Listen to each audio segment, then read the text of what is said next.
furiinku sababo badan buu leeyahay marka bulshadeena la eego sababahaasina waxay mudan yihiin in aad looga feejignaado cid waliba sababaha waxa kamida labada qof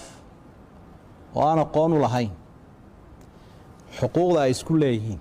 ama waajibaadka oo qofka wixii uu leeyahay xaq baa la yiraahdaa wixii isaga laga doonayna waajib baa la yiraahdaa inantiina ma taqaana inankiina ma yaqaana indhahana waa la isu geliyo way iskursadeen marka midibaka kale ku qaldamaya marka taladeenu waxa weeye si looga baxo khilaafka in la barto xuquuqda xaaska khilaafkaasi mararka qaar kood buu ka iman karaa dhinaca dabeecadda oo isagii baa dabeecad adag ama iyadii baa dabeecad adag oo dadkuna way kala duwan yihiin xagga dabeecadda oo ilaahay ma simin subxaanahu wa tacaala khilaafkaasi mararka qaar kood buu ka iman karaa dhinaca dibadda qoyska wax ka baxsan sida maalan ehelkooda oo kale ama dadka la asxaabta ah ayaa soo faragelinaya markaasi ama iyadii ka dhex hadlayaan ama isagiiba ka dhex hadlayaan waxaynu uga jeednaa labadoodii ayaa mid ka mid ah taladii lala yeelanaya oo lagala talinaya qoyskiisii ama gabadha ninkeedii waa la soo faragelinaya faragelintu hadday tahay in wax lagu tarayo oo la isu buslaxayo waa khayr laakiin waa faragelin shara oo la leeyahay ninka sidaa isaga celi oo waxaa ku dhe oo waxaa ka qaad iyadiina la leeyahay gabadha sidaa ula dhaqan oo sidaa ku samee oo sidaa ku samee ama gabadha reerkoodii baa doonaya inay ooridan ninkani qabo xukumaan ama ninkiibaa reerkoodii uu doonaya inay isagii xukumaan oo gacanta lagu hayo oo kolba dhan loo jiheeyo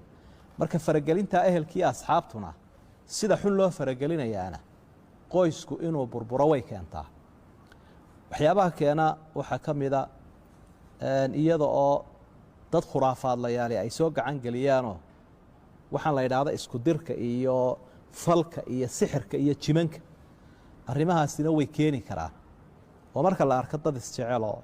isu roonoo isku wanaagsan faragelin noocaasa baa timaado dadkuna inta badan aanay aad u ogaaninoo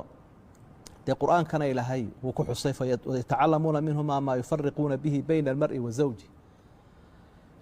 wamaa hum bidaariina bihi min axadin ila biidn illaah wayatacalamuuna maa yaduruhum walaa yanfacuhum waxay ka baranayaan buu ilahay yihi wax ay ku kala kaxayn karaan ninkiiyo xaaskiisa ayay oo markaa ilaahay haddii aanu qadarin waxba kuma dhibi karaan markaa waxaa la yidhahda tafriiq waa kala kaxayn waxbaa loo qabanaya ninkiiyo gabadhii baa kala yaacaya oo isnacaya marka iyada laftigeedu marka ay arkaan inay ku soo kordheen waxaan hore u jiri jirin waa inay culimada caamiliinta ee diintooda ku camal falaya sida fiican wax u daweeye la xidhiidhaa runtii asbaabta kuweelahaasaa ka mida waxaa ka mida balwadda oo raggii baa mararka qaarkood halkuu xaaskii ka qabilaa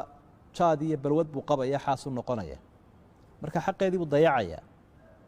wax badanna qoysaska waddanka dhexdiisa ama dabaddaba aan idhaahnay qoysaska wax badani balwaddaasay ku burburaan waxaa keeni karaa iyada oo qofku uu marmaro meelaan ku munaasib ahayn oo maalan ninkiibaa had iyo jeer meelo tuhmaad leh buu marmaraya ama ooradiibaa ku warwareegaysa meelo tuhmaad leh markaasuu isagiibaa ka shakeeya ama iyadiibaa ka shakeeyeysa sidaana wuu ku burburaa qoysku waxaasoo dhan waa la iska ilaalinaya si qoysku inoogu jiro